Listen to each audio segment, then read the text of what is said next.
Hi friends, very good evening. Welcome back to Davanagere tutorials. ಸ್ನೇಹಿತರೆ, ಇವತ್ತಿನ ತರಗತಿಗೆ ತಮ್ಮೆಲ್ಲರನ್ನ ಆತ್ಮೀಯವಾಗಿ ಸ್ವಾಗತಿಸ್ತಾ ಇವತ್ತಿನ ತರಗತಿಯಲ್ಲಿ 20 ಬಹುಮುಖ್ಯ ಸಾಮಾನ್ಯ ವಿಜ್ಞಾನದ ಪ್ರಶ್ನೋತ್ತರಗಳನ್ನು ನಾವು ಡಿಸ್ಕಸ್ ಮಾಡ್ತಾ ಹೋಗೋಣ. ಓಕೆ, ಇದು ಮುಂಬರುವಂತಹ HSTR, PSTR, GPSTR, KS, PDO, FDA, SDA, PSI, PC ಎಲ್ಲಾ ರೀತಿಯಾದಂತಹ ಎಕ್ಸಾಮ್ಗಳಿಗೂ ಉಪಯುಕ್ತವಾದಂತಹ ತರಗತಿ ಆಗಿದೆ. ಓಕೆ, ಹಾಗಾದ್ರೆ ಬನ್ನಿ ಇವತ್ತಿನ ತರಗತಿಯನ್ನು ನಾವು ಸ್ಟಾರ್ಟ್ ಮಾಡೋಣ. ಇಲ್ಲಿ ಮೊದಲನೇ ಪ್ರಶ್ನೆ, ಡಿಜಿಟಲ್ ತಂತ್ರಾಂಶ ಏನಿದೆ ಅದರಲ್ಲಿ ಡಿಜಿಟಲ್ ದತ್ತಾಂಶವನ್ನ ದೂರವಾಣಿ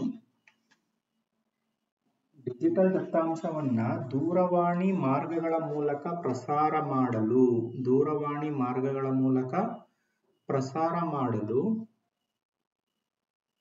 ನೆರವಾಗುವಂತಹ ಸಾಧನ ಯಾವುದು ಅಂತ ಇಲ್ಲಿ ಪ್ರಶ್ನೆಯನ್ನ ಕೇಳಿದ್ದಾರೆ. ಮೌಸ, ಮೋಡೆಮ, ಸ್ಕ್ಯಾನರ, ಕೀಲಿಮಣಿನ. ಓಕೆ, ಕೀಲಿಮಣಿ ಅಂದ್ರೆ ಕೀಬೋರ್ಡ್. ಡಿಜಿಟಲ್ ದತ್ತಾಂಶವನ್ನ ದೂರವಾಣಿ ಅಂತ ಕ್ಲಿಯರ್ ಆಗಿದೆ. ದೂರವಾಣಿ ಮಾರ್ಗಗಳ ಮೂಲಕ ಪ್ರಸಾರ ಮಾಡಲು ನೆರವಾಗುವಂತಹ ಸಾಧನ ಯಾವುದದು? ಓಕೆ, ಮೌಸ್ಗೂ ದೂರವಾಣಿಗೂ ಅಂದ್ರೆ ಟೆಲಿಫೋನ್ಗೂ ಎಲ್ಲಿಗೆ ಸಂಬಂಧ ಅಲ್ಲ. ಸ್ಕ್ಯಾನರ್, ಕೀಲಿಮಣಿನ ಅಲ್ಲ. ಸ್ಕ್ಯಾನರ್ ಅಥವಾ ಮೋಡೆಮ್ ಇವೆರಡರಲ್ಲಿ ಒಂದಾಗಬೇಕು. ಹಾಗಾದ್ರೆ ಇಲ್ಲಿ ಸರಿಯಾದ ಉತ್ತರ ಯಾವುದು ಸ್ನೇಹಿತರೆ? ಮೋಡೆಮ್.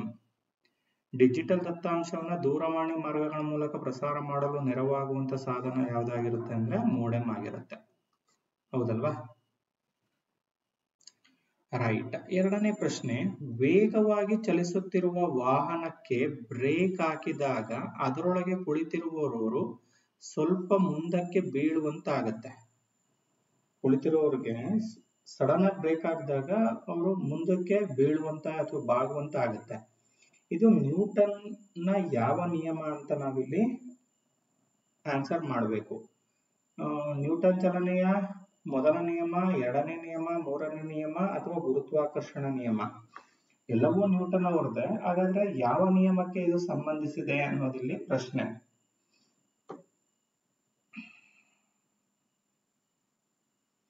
ಯಾವ ನಿಯಮಕ್ಕೆ ಸಂಬಂಧಿಸಿದೆ? ಓಕೆ, ನ್ಯೂಟನ್ ಚಲನೆ ಕುರಿತ ಮೊದಲ ನಿಯಮ. ಇದನ್ನು ನಾವು ಜಡತ್ವ ಅಂತನೂ ಸಹ ಕರಿತೀವಿ. ಓಕೆ, ಇನರ್ಷಿಯಾ ಅಂತನೂ ಸಹ ನಾವು ಅದನ್ನ ಕರಿತೀವಿ, ಜಡತ್ವ. ಓಕೆ, ಲಾ ಆಫ್ ಇನರ್ಷಿಯಾ ಅಂತನೂ ನಾವು ಸಹ ಅದನ್ನ ಕರಿತಾ ಹೋಗ್ತೇವೆ. ರೈಟ್. ಯಾಕಂದ್ರೆ ಬಸ್ಸು ಯಾವಾಗ ಸ್ಟಾರ್ಟ್ ಆಗಿ ಮೂವ್ ಆಗೋದಕ್ಕೆ ಸ್ಟಾರ್ಟ್ ಆಗುತ್ತೆ, ನಮ್ಮ ದೇಹವೂ ಸಹ ಆ ಒಂದು ವೇಗಕ್ಕೆ ಅನುಗುಣವಾಗಿ ನಮ್ಮ ದೇಹದ ಒಂದು ಸ್ಥಿತಿ ಅದರ ವೇಗಕ್ಕೆ ಅಡ್ಜಸ್ಟ್ ಆಗಿರುತ್ತೆ. ಸಡನ್ ಆಗಿ ಬ್ರೇಕ್ ಹಾಕಿದಾಗ ಓಕೆ, ಇನ್ನು ನಾವು ಏನಾಗಿರುವುದಿಲ್ಲ,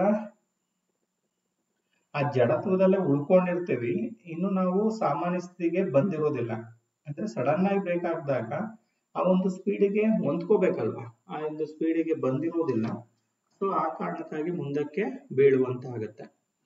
ಕ್ವಶನ್ ನಂಬರ್ 3, ಇದರಲ್ಲಿ ಪ್ರಾಥಮಿಕ ಬಣ್ಣಗಳ ಸರಿಯಾದ ಪಟ್ಟಿಯನ್ನ ನಾವಿಲ್ಲಿ ಗುರುತಿಸಬೇಕು. ಇಲ್ಲಿ ಪ್ರಾಥಮಿಕ ಬಣ್ಣಗಳು ಅಂತಂದಾಗ ಯಾವುದು ಪ್ರಾಥಮಿಕ ಬಣ್ಣಗಳು? ನೀಲಿ ವರ್ಣ, ಕಡುಗೆಂಪು, ಹಳದಿ, ಕಪ್ಪು, ಕೆಂಪು, ನೀಲಿ, ಹಳದಿ, ಕೆಂಪು, ಹಸಿರು, ನೀಲಿ, ಗುಲಾಬಿ, ಕಂದು, ಕಪ್ಪು. ಈ ನಾಲ್ಕರಲ್ಲಿ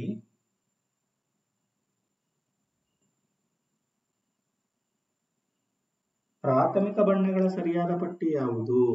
ಎಸ್, ಕೆಂಪು, ಹಸಿರು ಮತ್ತು ನೀಲಿ. RGB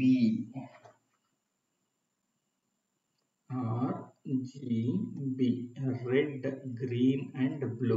RGB ಇದು ಪ್ರಾಥಮಿಕ ಬಣ್ಣಗಳ ಒಂದು ಸರಿಯಾದ ಪಟ್ಟಿ ಆಗಿದೆ. ಮುಂದಿನ ಪ್ರಶ್ನೆ, ಕಪ್ಪೆ ಒಟಗುಟ್ಟುತ್ತಾ, ಇದಕ್ಕೆ ಕಾರಣ ಏನು? ಅದು ಅದರ ಹಸಿವಿನ ಒಂದು ಸಂಕೇತವಾಗಿರುತ್ತಾ?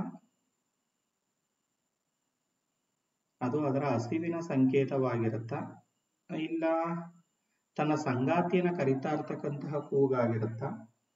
ಅಪಾಯದ ಸೂಚನೆಯನ್ನ ನೀಡುವಂತ ಕೂಗಾಗಿರುತ್ತೆ ಅಥವಾ ಮಳೆ ಬರೋದನ್ನ ತಿಳಿಸ್ತಾ ಇರುತ್ತೆ. ನೋಡಿ, ಇದಕ್ಕೂ ಸಹ ಒಂದು ವೈಜ್ಞಾನಿಕ ಕಾರಣ ಇರುತ್ತೆ. ಕಪ್ಪೆ ಒಟಗುಟ್ಟುವಿಕೆಯು ತನ್ನ ಸಂಗಾತಿಯನ್ನ ಕರೆಯುವಂತ ಕೂಗಾಗಿದೆ ಸ್ನೇಹಿತರೆ. ಅದು ಮಳೆ ಬರೋ ಮುನ್ಸೂಚನೆ ಅಥವಾ ಕಪ್ಪೆ ಒಟ್ಟುಗುಡ್ತಾ ಇದೆ ಅಂತಂದ್ರೆ ಏನೋ ಅಪಾಯ ಆಗ್ತಾ ಇದೆ ಅಂತದಲ್ಲ. ಅದು ತನ್ನ ಸಂಗಾತಿಯನ್ನ ಕರೆಯುವಂಥದ್ದಷ್ಟೇ. ಇನ್ನು ಆಲದ ಮರದಿಂದ ಇಳಿ ಬಿದ್ದಿರುವ ದಪ್ಪವಾದ ಬೇರುಗಳ ಹೆಸರನ್ನ ನಾವೇನಂತ ಕರಿತೀವಿ? ಆಲದ ಮರದಿಂದ ದಪ್ಪವಾದ ಬೇರುಗಳು ಈ ರೀತಿ ಇಳಿ ಬಿದ್ದಿರ್ತವೆ. ಓಕೆ, ಈ ರೀತಿ ಇಳಿ ಬಿದ್ದಿರ್ತವೆ, ಹೌದಲ್ವಾ? ಇವುಗಳನ್ನ ಏನಂತ ಕರಿತೀವಿ? ಸ್ಟಿಲ್ಟ್ ಬೇರುಗಳು, ಬಟ್ರೆಸ್ ಬೇರುಗಳು, ಕ್ರಾಪ್ ಬೇರುಗಳು, ಏರಿ ಬೇರುಗಳು. ಇವು ಈ 4ರಲ್ಲಿ ಯಾವ ಬಗೆಯ ಬೇರುಗಳು ಅನ್ನೋದು ನಮ್ಮ ಇಲ್ಲಿ ಪ್ರಶ್ನೆ.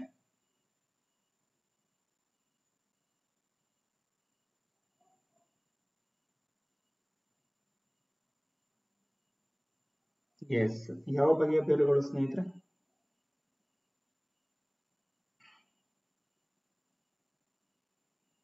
ಎಸ್, ಕ್ರಾಪ್ ಬೇರುಗಳು ಅಂತ ಕರಿತೀವಿ. ಇಳಿ ಬಿದ್ದಿರುವಂತಹ ದಪ್ಪದಾದ ಬೇರುಗಳ ವಿಧವನ್ನ, ಅವು ರೆಂಬೆಕೊಂಬೆಗಳಲ್ಲ, ಅವು ಬೇರುಗಳು. ಭೂಮಿಯ ಪ್ರಾಚೀನ ಘಟ್ಟದ ವಾತಾವರಣದಲ್ಲಿ ಈ ಅನಿಲ ಇರುವುದಿಲ್ಲ. ಪ್ರಾಚೀನ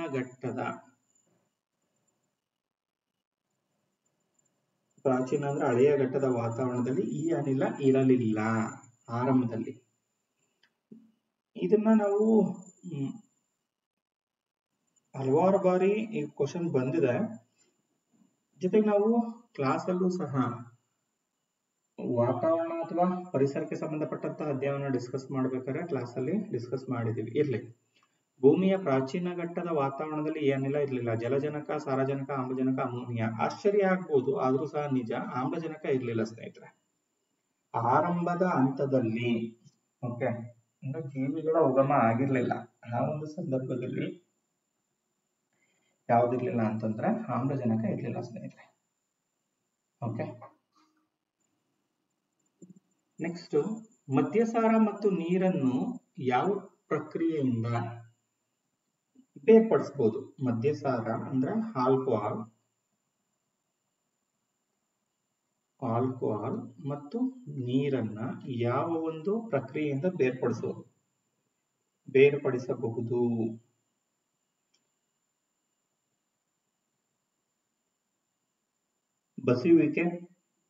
ಬಸಿಯುವಿಕೆಯಿಂದ ಆಗತ್ತಾ? ಇಲ್ಲ. ಫ್ರಾಕ್ಷನಲ್ ಬಟ್ಟಿ ಇಳಿಸುವಿಕೆ ಇಲ್ಲಿ ಸರಿಯಾದ ಉತ್ತರ. ಸ್ಫಟಿಕೀಕರಣ ಅಲ್ಲ, ಲೋಡಿಂಗ್ ಅಲ್ಲ, ಫ್ರಾಕ್ಷನಲ್ ಬಟ್ಟಿ ಇಳಿಸುವಿಕೆ ಇಲ್ಲಿ ಸರಿಯಾದ ಉತ್ತರ. ಫ್ರಾಕ್ಷನಲ್ ಡಿಸ್ಟಿಲೇಷನ್ ಅಂತ ಕರಿತೀವಿ, ಸರಿಯಾದ ಉತ್ತರ. ಕೀಟನಾಶಕವಾಗಿ ಬಳಸುವ ಸಾವಯವ ಸಂಯುಕ್ತ ಯಾವುದು? ಇಲ್ಲಿ 4ರಲ್ಲಿ ಕೀಟನಾಶಕವಾಗಿ ಬಳಸುವಂತಹ ಸಂಯುಕ್ತ ಯಾವುದು ಅನ್ನೋದಿಲ್ಲಿ ಪ್ರಶ್ನೆ. Ethanol, methane, gammexane, acetylene.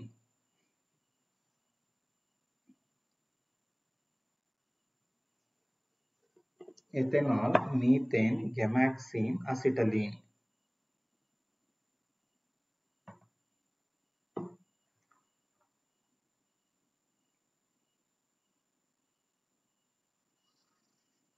Ethanol ಅನ್ನೋದು ಈಥೈಲ್ ಆಲ್ಕೋಹಾಲ್, ಇದನ್ನ ನಾವು ಬಳಸೋದಿಲ್ಲ. ಮೀಥೇನ್ ಅನ್ನೋದೊಂದು ಆಲ್ಕೇನ್, ಅದನ್ನು ಸಹ ಬಳಸೋದಿಲ್ಲ. ಗ್ಯಾಮ್ಯಾಕ್ಸಿನ್ ಇಲ್ಲಿ ಸರಿಯಾದ ಉತ್ತರ ಸ್ನೇಹಿತರೆ. ಗ್ಯಾಮ್ಯಾಕ್ಸಿನ್ ಅನ್ನ ಕೀಟನಾಶಕವಾಗಿ ಬಳಸ್ತೀವಿ. ನೀರಿನಲ್ಲಿರುವ ಗಾಳಿಯ ಗುಳ್ಳೆಯು ಒಳೆಯುತ್ತೆ. ಓಕೆ, ನೀರಿನಲ್ಲಿರುವಂತ ಗಾಳಿಯ ಗುಳ್ಳೆಗಳೇನಾಗ್ತವೆ? ಇವು ಒಳಿತವೆ. ಈ ಒಳೆಯುವಿಕೆಗೆ ಕಾರಣ ಏನು? ಪ್ರತಿಫಲನ, ಸಂಪೂರ್ಣ ಆಂತರಿಕ ಪ್ರತಿಫಲನ, ವಕ್ರೀಭವನ,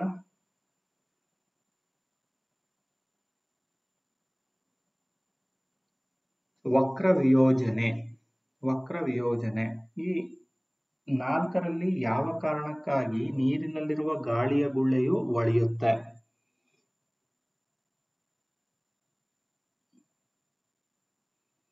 ಎಸ್, ವಕ್ರೀಭವನ ಸ್ನೇಹಿತರೆ. ವಕ್ರೀಭವನದಿಂದಾಗಿ ಸಡನ್ ಆಗಿ ನಮಗೆ ಸಂಪೂರ್ಣ ಆಂತರಿಕ ಪ್ರತಿಫಲನ ಏನೋ ಅಂತ ಅನ್ಸುತ್ತೆ, ಆದ್ರೆ ವಕ್ರೀಭವನದಿಂದಾಗಿ ಅಂದ್ರೆ ಬೆಳಕು ವಿರಳ ಮಾಧ್ಯಮದಿಂದ ಸಾಂದ್ರ ಮಾಧ್ಯಮಕ್ಕೆ ಅಲ್ಲಿ ಪಾಸ್ ಆಗ್ತಾ ಇರೋದ್ರಿಂದ ಆ ಗಾಳಿಯಲ್ಲಿರುವಂತಹ ಗುಳ್ಳೆ ಏನಾಗುತ್ತೆ ಅಂತಂದ್ರೆ ತನ್ನ ಪಥವನ್ನು ಬದಲಾವಣೆ ಮಾಡೋದ್ರಿಂದ ಆ ಒಳೆಯುವಿಕೆಯನ್ನು ನಾವು ಕಾಣಬಹುದು. ವಕ್ರೀಭವನ ಸರಿಯಾದ ಉತ್ತರ. Question number 10. ಒಂದು ಹಸಿರು ಹೂವನ್ನು ಕೆಂಪು ಗಾಜಿನ ಮೂಲಕ ನೋಡ್ತಾ ಇದೀವಿ. ಒಂದು ಹಸಿರು ಹೂವು ಇದೆ, ಅದನ್ನು ನಾವು ಕೆಂಪು ಗಾಜು ಅಥವಾ ಕೆಂಪು ಬಣ್ಣದ ಗಾಜನ್ನು ಹೊಂದಿರುವಂತಹ ಕನ್ನಡಕವನ್ನು ಬಳಸಿ ನಾವು ನೋಡ್ತಾ ಇದೀವಿ ಅಂತ ಅನ್ನೋದಾದ್ರೆ ಓಕೆ, ನೋಡಿದಾಗ ಅದು ಯಾವ ಬಣ್ಣದಲ್ಲಿ ಕಾಣುತ್ತೆ? ಒಂದು ಹಸಿರು ಹೂವನ್ನ ಕೆಂಪು ಗಾಜಿನ ಮೂಲಕ ನೋಡಿದಾಗ ಹಸಿರಲ್ಲೇ ಕಾಣುತ್ತಾ? ಇಲ್ಲ. ಅಲ್ಲಿ ಕೆಂಪು ಗಾಜಲ್ವಾ ಬಳಸ್ತಾ ಇರೋದು? ಕೆಂಪಲ್ ಕಾಣುತ್ತಾ? ಇಲ್ಲ. ಯಾಕೆ? ಅದು ಹಸಿರು ಹೂವು ಅಲ್ವಾ? ಸರ್ ಹಾಗಾದ್ರೆ ಯಾವ್ದು ಸರಿ? ಎರಡೂ ಅಲ್ಲ ಅನ್ನೋದಾದ್ರೆ ಯಾವ್ದು ಸರಿಯಾದ ಉತ್ತರ? ಕಪ್ಪು ಬಣ್ಣದಲ್ಲಿ ಗೋಚರಿಸುತ್ತೆ ಸ್ನೇಹಿತರೆ. ಬೇಕಾದ್ರೆ ನೀವು ಇದನ್ನ ನೋಡ್ಬೋದು. ಓಕೆ, ಎರಡು ಗಡಿಯಾರದಲ್ಲಿ ಒಂದು ಗಡಿಯಾರವು, ನೋಡಿ ಇದೊಂದು ಸ್ವಲ್ಪ ಅಪ್ಲೈಡ್ ಕ್ವಶನ್. ಎರಡು ಗಡಿಯಾರದಲ್ಲಿ ಒಂದು ಗಡಿಯಾರವು ಆಂದೋಲಕ ಸ್ಪ್ರಿಂಗ್ ಅನ್ನ, ಇನ್ನೊಂದು ಆಂದೋಲನ ಲೋಲಕವನ್ನ, ಮೊದಲನೇದು ಆಂದೋಲಕ ಸ್ಪ್ರಿಂಗ್ ಆದ್ರೆ ಎರಡನೇದು ಆಂದೋಲಕ ಲೋಲಕವನ್ನ ಆಧರಿಸಿ ಅವು ಕೆಲಸ ಮಾಡ್ತಿದ್ದಾವೆ. ಇವೆರಡು ಭೂಮಿಯ ಮೇಲಿದ್ದಾಗ ಸಮಯ ತೋರಿಸ್ತವೆ. ಈ ಗಡಿಯಾರಗಳನ್ನ ಚಂದ್ರನಲ್ಲಿಗೆ ತೆಗೆದುಕೊಂಡು ಹೋದಾಗ ಯಾವ ಸ್ಪ್ರಿಂಗ್ ಗಡಿಯಾರ ಸರಿಯಾದ ಸಮಯ ತೋರಿಸುತ್ತಾ, ಲೋಲಕದ ಗಡಿಯಾರ ಸರಿಯಾದ ಸಮಯ ತೋರಿಸುತ್ತಾ, ಎರಡೂ ಗಡಿಯಾರಗಳು ಸರಿಯಾದ ಸಮಯ ತೋರಿಸುತ್ತಾ, ಇವೆರಡೂ ಸರಿಯಾದ ಸಮಯವನ್ನ ತೋರಿಸುತ್ತಾ?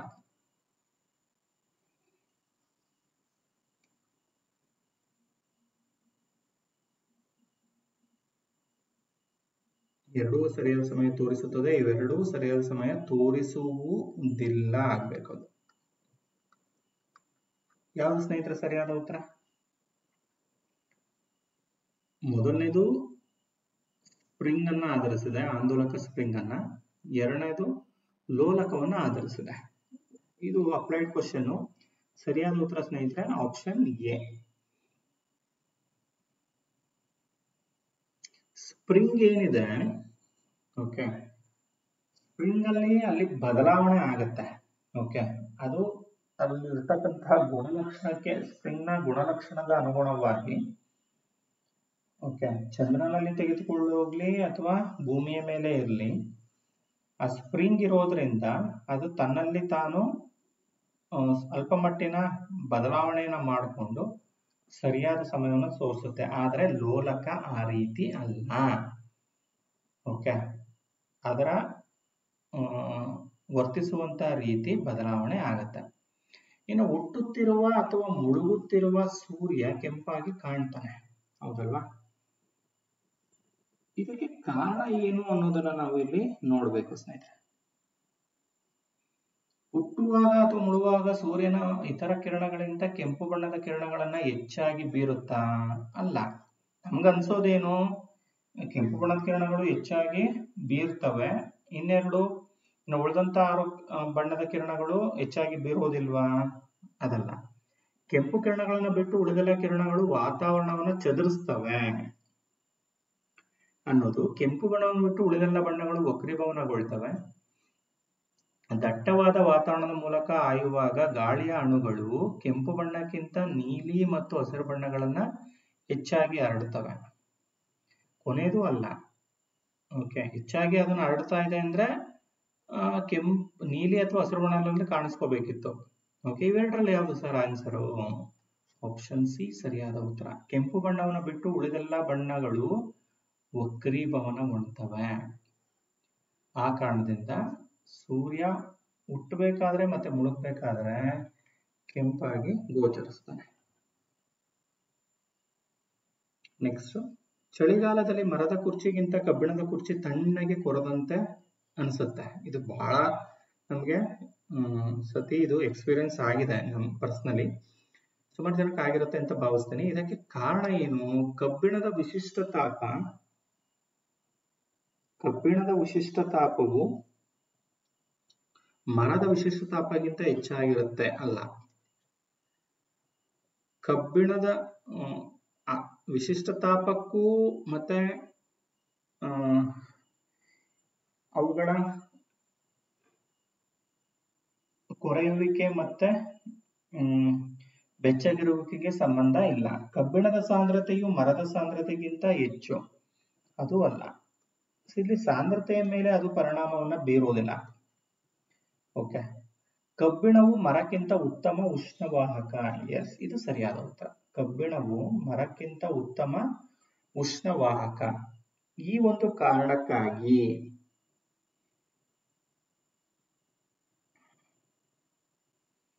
ಕಬ್ಬಿಣವು ಮರಕ್ಕಿಂತ ಉತ್ತಮ ಉಷ್ಣವಾಹಕವಾಗಿದೆ. ಆ ಕಾರಣಕ್ಕಾಗಿ ಮರದ ಕುರ್ಚಿಗಿಂತ ಕಬ್ಬಿಣದ ಕುರ್ಚಿ ತಣ್ಣಗೆ ಕೊರೆಯುತ್ತೆ. ರೈಟ್. ಹೆಚ್ಚು ಬೇಗ ಆ ಒಂದು ಉಷ್ಣವನ್ನ ಹೀರ್ಕೊಳ್ಳೋದ್ರಿಂದ, ಉಷ್ಣವಾಹಕ ಅಂದ್ರೆ ಉಷ್ಣವನ್ನ ಹೀರ್ಕೊಳ್ಳೋದ್ರಿಂದ ಆ ಒಂದು ಚಳಿಗಾಲದ ಅವಧಿಯಲ್ಲಿರ್ತಕ್ಕಂತಹ ಉಷ್ಣವನ್ನ ಹೆಚ್ಚು ಬೇಗ ಪಡ್ಕೊಳ್ಳುವಂಥದ್ದು ಕಬ್ಬಿಣದ ಕುರ್ಚಿ. ಆದ ಕಾರಣ ಚಳಿಗಾಲದಲ್ಲಿ ಕಬ್ಬಿಣವು ಮರಕ್ಕಿಂತ ಕಡಿಮೆ ತಾಪಮಾನವನ್ನ ಹೀರಿಕೊಳ್ಳುತ್ತೆ. ಇದು ಸಹ ಅಲ್ಲ. Question number 14. ಜೈವಿಕ ಅನಿಲ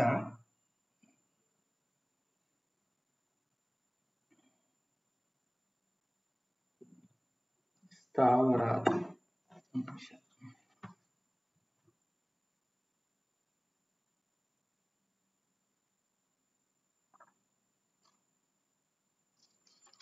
ಜೈವಿಕ ಅನಿಲ ಸ್ಥಾವರ ಆಗಿದೆ. ಇರಲಿ. ಜೈವಿಕ ಅನಿಲ ಸ್ಥಾವರದಲ್ಲಿ ನಡೆಯುವ ಪ್ರಕ್ರಿಯೆ ಯಾವುದು? ಅಪಕರ್ಷಣ, ಪಾಲಿಮರೈಸೇಷನ್, ಹೈಡ್ರೋಜಿನೇಷನ್, ಉದುಗುವಿಕೆ. ಜೈವಿಕ ಅನಿಲ ಸ್ಥಾವರದಲ್ಲಿ ಯಾವ ಪ್ರಕ್ರಿಯೆ ನಡೆಯುತ್ತೆ? ಅಪಕರ್ಷಣ ಕ್ರಿಯೆ ನಡೆಯುತ್ತಾ, ಪಾಲಿಮರೈಸೇಷನ್ ಆಗುತ್ತಾ, ಹೈಡ್ರೋಜಿನೇಷನ್ ಆಗುತ್ತಾ, ಉದುಗುವಿಕೆ ಎಂಬ ಪ್ರಕ್ರಿಯೆ ನಡೆಯುತ್ತಾ ಅನ್ನೋದಿಲ್ಲಿ ಪ್ರಶ್ನೆ. ಯಾವ್ದು ಸ್ನೇಹಿತರೆ? ಜೈವಿಕ ಅನಿಲ ಸ್ಥಾವರದಲ್ಲಿ ಅದು ಉದುಗುವಿಕೆಗೆ ಒಳಗಾಗುತ್ತಲ್ವಾ? ಸೊ ಆಪ್ಷನ್ ಡಿ ಸರಿಯಾದ ಉತ್ತರ. ಗಾಜಿನ ಮೇಲೆ ಕೆತ್ತನೆ ಮಾಡಲು ಬಳಸುವಂತಹ ಆಮ್ಲ. ಇದು ಸಹ ಹಲವಾರು ಬಾರಿ ರಿಪೀಟ್ ಆಗಿರ್ತಕ್ಕಂಥ ಕ್ವಶನ್. ಗಾಜಿನ ಮೇಲೆ ಕೆತ್ತನೆ ಮಾಡಲು ಬಳಸುವಂತಹ ಆಮ್ಲ ಹೈಡ್ರೋಫ್ಲೂರಿಕ್ ಆಮ್ಲ, HF ಆಗಿರುತ್ತೆ. Question number 16. ಮಂಗನ ಬಾವು. ಇದು ರಿಪೀಟ್ ಆಗಿರುವಂತ ಪ್ರಶ್ನೆ. ಮಂಗನ ಬಾವು ಅಥವಾ ಅದನ್ನು ನಾವು ಮಮ್ಸ್ ಅಂತ ಕರಿತೀವಿ.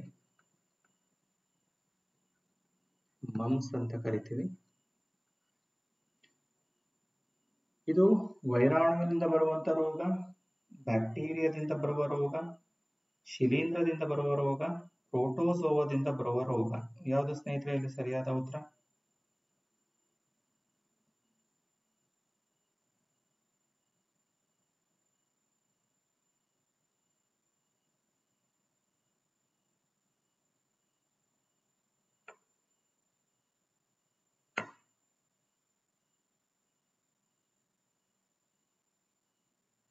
ಯಾವುದು ಸ್ನೇಹಿತರೆ ಸರಿಯಾದ ಉತ್ತರ ಇಲ್ಲಿ?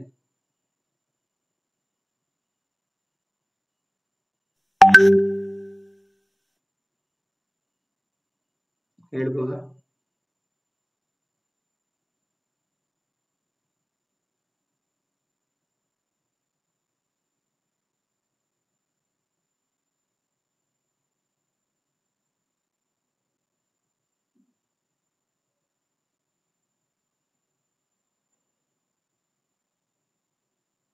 ಸಾರಿ,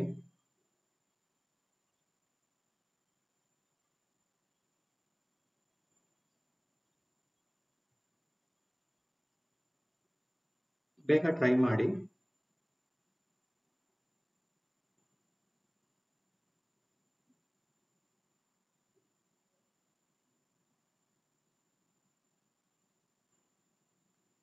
ಸಿಂಪಲ್ ಕ್ವಶನ್ ಅಲ್ವಾ?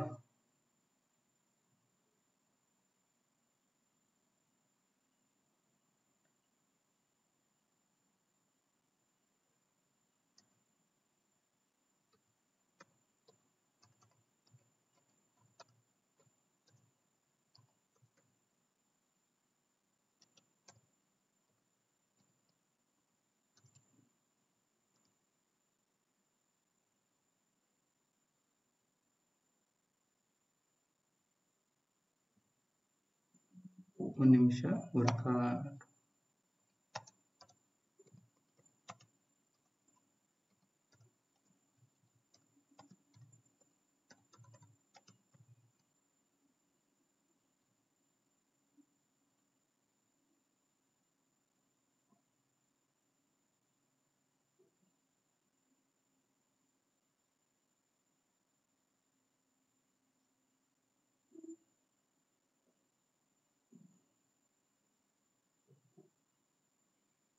ಸಾರಿ ಯಾವುದು ಸರಿಯಾದ ಉತ್ತರ ಇಲ್ಲಿ?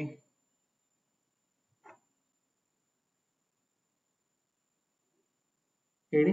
ಮಂಗನ ಬಾವು ಅನ್ನುವಂಥದ್ದು ಇದು ಬಹಳ ಸರಿ ರಿಪೀಟ್ ಆಗಿದೆ ಅಂತ ನಾನು ತಿಳಿಸಿದ್ದೀನಿ. ವೈರಾಣುವಿನಿಂದ ಬರುವಂತ ರೋಗ ಸ್ನೇಹಿತರೆ. ವೈರಾಣುವಿನ ಅಂತಂದ್ರೆ ವೈರಸ್ ನಿಂದ ಬರುವಂತಹ ಇದು ರೋಗ ಆಗಿರುತ್ತೆ. ನೆಕ್ಸ್ಟ್ ಕಾಮಾಲೆ ಎನ್ನುವಂಥದ್ದು. ಕಾಮಾಲೆಯು ಮೇದೋಜೀರಂಗಾಂಗಕ್ಕೆ ಸಂಬಂಧಿಸಿದಂತ ಕಾಯಿಲೆ, ಮೂತ್ರಪಿಂಡಕ್ಕೆ ಸಂಬಂಧಿಸಿದಂತ ಕಾಯಿಲೆ, ಡಿಯೋಡಿನಮ್ ಅಂದ್ರೆ ಮುಂಗರಳು ಅಂತ ಕರಿತೀವಿ.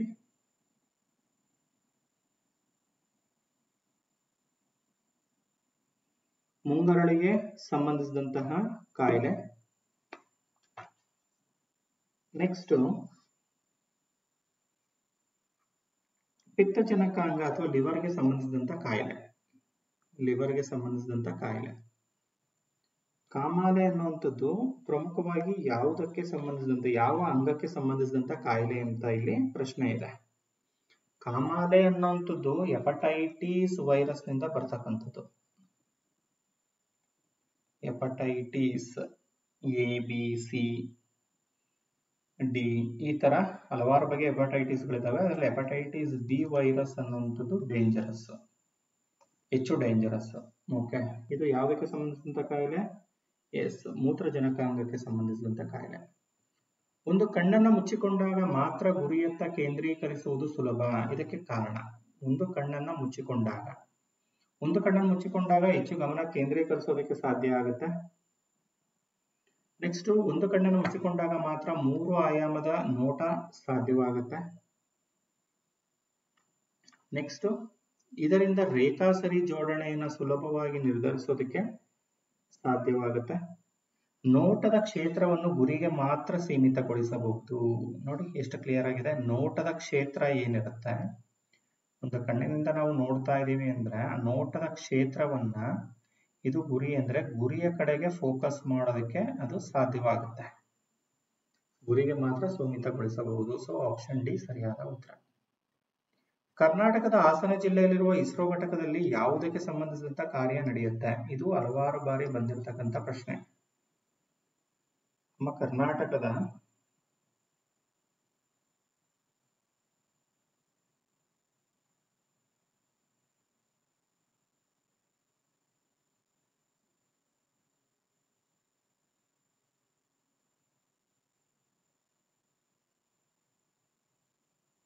ನಮ್ಮ ಕರ್ನಾಟಕದ ಹಾಸನ ಜಿಲ್ಲೆಯ ಇಸ್ರೋ ಘಟಕದಲ್ಲಿ ಯಾವುದಕ್ಕೆ ಸಂಬಂಧಿಸಿದಂತ ಕಾರ್ಯ ನಡೀತಾ ಇದೆ ಅನ್ನೋದಿಲ್ಲಿ ಪ್ರಶ್ನೆ.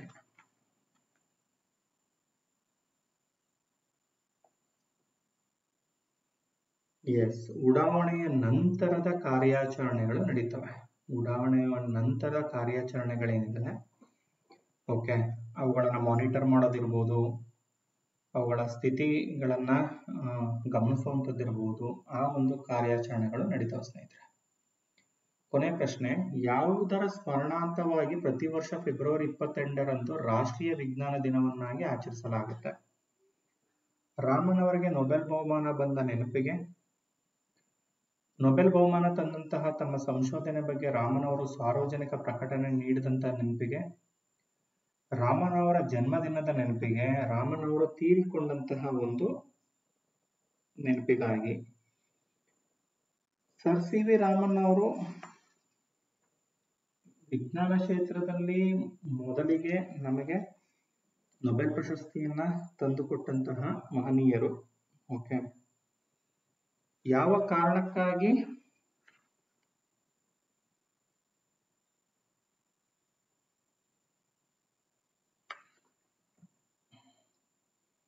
ಫೆಬ್ರವರಿ 28 ರಾಷ್ಟ್ರೀಯ ವಿಜ್ಞಾನ ದಿನವನ್ನಾಗಿ ಆಚರಣೆ ಮಾಡ್ತೀವಿ ಅಂದ್ರೆ, ನೊಬೆಲ್ ಬಹುಮಾನ ತಂದಂತಹ ತಮ್ಮ ಸಂಶೋಧನೆ ಬಗ್ಗೆ ರಾಮನ್ ಅವರು ಸಾರ್ವಜನಿಕ ಪ್ರಕಟಣೆಯನ್ನ ನೀಡಿದಂತ ದಿನ ಫೆಬ್ರವರಿ 28. ಆ ಕಾರಣಕ್ಕಾಗಿ, ಆ ದಿನದ ನೆನಪಿಗಾಗಿ ರಾಷ್ಟ್ರೀಯ ವಿಜ್ಞಾನ ದಿನಾಚರಣೆ ಅಂತ ಆಚರಣೆ ಮಾಡ್ತೀವಿ ಸ್ನೇಹಿತರೆ. ರೈಟ್, ಕ್ಲಿಯರ್ ಆಯ್ತು ಅಂತ ಭಾವಿಸ್ತೀನಿ. 20 ಬಹಳ ಇಂಟ್ರೆಸ್ಟಿಂಗ್ ಹಾಗೂ ಬಹಳ ಪ್ರಮುಖವಾದಂತ ಪ್ರಶ್ನೋತ್ತರಗಳನ್ನ ನಾನು ನಿಮ್ ಜೊತೆ ಡಿಸ್ಕಸ್ ಮಾಡಿದೆ. ರೈಟ್, ಸೊ ಇವತ್ತಿನ ಈ ಒಂದು ತರಗತಿ ನಿಮಗೆ ಇಷ್ಟ ಆಯಿತು ಅಂತ ನಾನು ಭಾವಿಸ್ತೇನೆ. ಮುಂದಿನ ತರಗತಿಯಲ್ಲಿ ಮತ್ತೆ ಸಿಗೋಣ. ಮತ್ತೊಂದಷ್ಟು ಇಂಪಾರ್ಟೆಂಟ್ ಕಾನ್ಸೆಪ್ಟ್ನ ಡಿಸ್ಕಸ್ ಮಾಡೋಣ ಅಂತ ಹೇಳ್ತಾ ಕ್ಲಾಸ್ನ ಇಲ್ಲಿಗೆ ಮುಗಿಸ್ತೇನೆ ಸ್ನೇಹಿತರೆ. ತರಗತಿ ಇಷ್ಟ ಆಗಿದ್ರೆ ಲೈಕ್ ಮಾಡಿ, ಹೆಚ್ಚೆಚ್ಚು ಶೇರ್ ಮಾಡಿ ಸ್ನೇಹಿತರೆ. ಹೆಚ್ಚೆಚ್ಚು ನಿಮ್ಮ ಸ್ನೇಹಿತರುಗಳಿಗೆ ಶೇರ್ ಮಾಡಿ. ಸುಮಾರು ಜನ ಹಲವಾರು ಎಕ್ಸಾಮ್ಸ್ಗಳಿಗೆ ಪ್ರಿಪೇರ್ ಆಗ್ತಾ ಇದ್ದಾರೆ. ಅವರಿಗೆ ಒಂದಷ್ಟು ಅನುಕೂಲ ಆಗಲಿ ಅಷ್ಟೇ. ಒಂದು ಪ್ರಶ್ನೆ, ನಮ್ಮ ಒಂದು ವಿಡಿಯೋದಲ್ಲಿ ಇರ್ತಕ್ಕಂಥ 20 ಪ್ರಶ್ನೆಗಳಲ್ಲಿ ಒಂದು ಪ್ರಶ್ನೆ ಅಥವಾ 2 ಪ್ರಶ್ನೆ ಬಂದಿದೆ ಅಂತಂದ್ರೂ ಅದು ಇಷ್ಟೋ ಅನುಕೂಲವಾಗುತ್ತೆ ಅಷ್ಟೇ. ಓಕೆ, ಸ್ನೇಹಿತ, ತರಗತಿಯನ್ನು ಮುಗಿಸ್ತೀನಿ. ಎಲ್ಲರಿಗೂ ಶುಭವಾಗಲಿ. ಶುಭ ದಿನ. ಧನ್ಯವಾದಗಳು.